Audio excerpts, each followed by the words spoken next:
بسم اللہ الرحمن الرحیم۔ شروع اللہ کے نام سے جو بڑا مہربان نہایت رحم کرنے والا ہے۔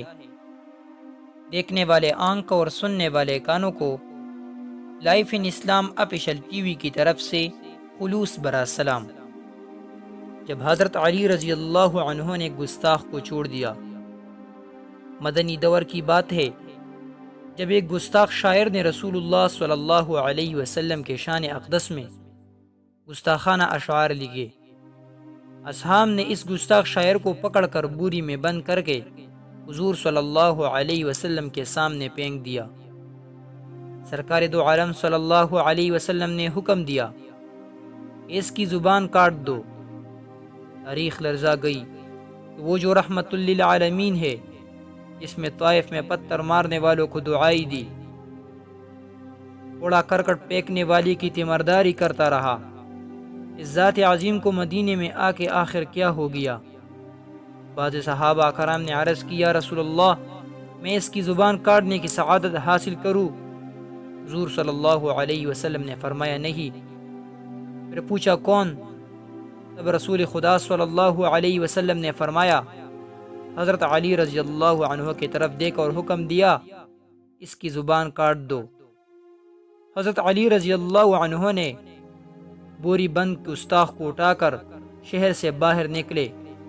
حضرت قمبر رضی اللہ عنہ کو حکم دیا کہ جائے میرا اونٹ لے کر آئے۔ اونٹ آیا۔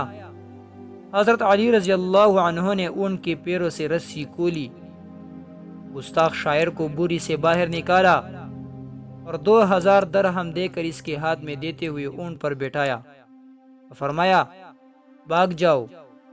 گستاخ حضرت علی رضی اللہ عنہ کو دیکھ رہا ہے، فرمایا بھاگ جاؤ، ان سب کو میں دیکھ لوں گا۔ اب جو لوگ تماشا دیکھنے آئے تھے حیران رہ گئے، یا اللہ، حضرت علی رضی اللہ عنہ نے تو رسول اللہ صلی اللہ علیہ وسلم کی حکم عدولی کی ہے۔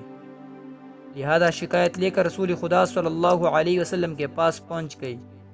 یا رسول اللہ، آپ نے اس گستاخ کی زبان کاٹنے کا حکم دیا، مگر علی رضی اللہ عنہ نے اسے 2000 درہم دے کر آزاد کر دیا۔ محمد صلی اللہ علیہ وسلم مسکرائے اور فرمایا، علی رضی اللہ عنہ میرے بات سمجھ گئی، مگر آپ لوگوں نے نہیں سمجھ پائی۔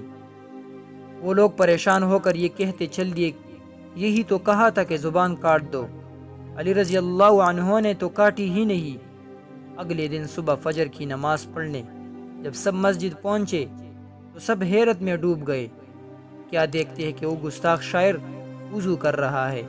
پھر وہ مسجد میں جا کر رحمت للعالمین صلی اللہ علیہ وسلم کے آگے مدبانہ گزارش کرتے ہوئے اپنی جیب سے ایک تحریر نکال کر کہتا ہے، حضور پر نور، آپ کے شان میں نعت لے کر لایا ہوں۔ یوں حضرت علی رضی اللہ عنہ نے ایک گستاخ رسول کی گستاخ زبان کاٹ کر اسے مدح رسالت والی زبان میں تبدیل کر دیا۔ آخر میں اللہ تعالیٰ سے دعا ہے کہ اللہ تعالیٰ صحابہ جیسا علم اور صحابہ جیسا ایمان عطا فرمائے، اور آپ صاحبان سے ہماری درخواست ہے کہ اگر آپ کو ہماری ویڈیوز پسند ہے اور اسلامی واقعات، سبق آموز کہانیاں کے لیے آپ ہمارے چینل کو ضرور سبسکرائب کریں۔